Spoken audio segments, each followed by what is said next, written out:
باقی قبرستان جا کے آپ جنازہ اگر آپ کا رہ گیا تو آپ قبرستان جا کے قبر پہ کھڑے ہو کے بھی جنازہ پڑھ سکتے ہیں.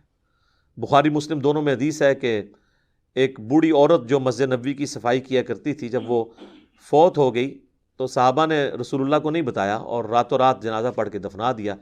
کچھ دن کے بعد نبی علیہ السلام نے پوچھا کہ وہ عورت نظر نہیں آ رہی، تو بتایا گیا کہ وہ تو فوت ہو گئی ہے. تو حضور نے فرمایا کہ مجھے اس کی قبر پہ لے جاؤ. تو اب حضور علیہ السلام کو کسی صحابی نے یہ نہیں کہا کہ یا رسول اللہ آپ تو ہر مومن کی قبر میں جاتے ہیں، تو 3 دن پہلے تو آپ تشریف لے گئے ہوں گے، آپ کو تو پتہ ہی ہوگا کہ یہ مر چکی ہے. اس زمانے میں یہ عقیدے نہیں ہوا کرتے تھے، نہ کسی کے دماغ میں ہوتا تھا.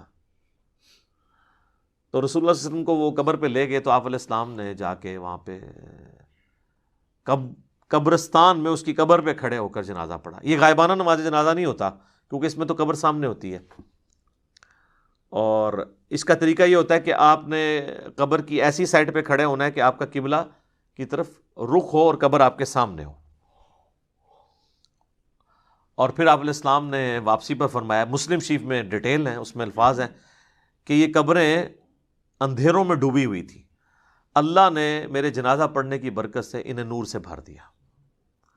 اب یہ سبحان اللہ تو آپ نے بول دیا ہے، لیکن اس کا جو ایک تلخ پہلو ہے کہ نبی کی دعا کی برکت سے کسی کافر کی قبر جو ہے نا وہ نور سے نہیں بھر سکتی، کیونکہ کافر کے بارے میں تو نص قطعی ہے قرآن کی.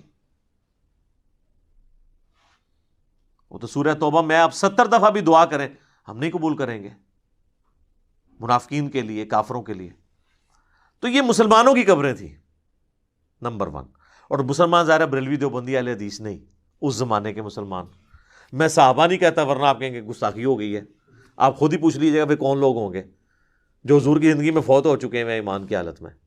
اچھا، تو نبی علیہ السلام نے فرمایا کہ نور سے اللہ تعالیٰ نے ان کی قبروں کو بھر دیا. اچھا، پہلے اندھیروں میں تھی، اور اس سے یہ بھی پتہ چلا کہ رسول اللہ کی برکت کیا ہے کہ آپ کے جنازہ پڑھنے کی برکت سے اللہ تعالیٰ نے آپ کی دعا کی برکت سے ان کو یہ نفع عطا فرمایا. اب یہ حضور کی دعا ہی ہے، باقی تو جنازہ تو صحابہ نے بھی ان کا پڑھا ہوگا. ٹھیک ہے، یہاں تو لوگ کہتے ہیں بزرگ جنازہ پڑھ لیں تو جناب سمجھو کہ اگلے پچھلے سارے مردے بخشے گئے. تو جنازے تو ان کے بھی ہوئے ہوئے تھے، لیکن حضور کے جنازہ پڑھنے سے فرق پڑا؟ ویسے تو نہیں پڑا.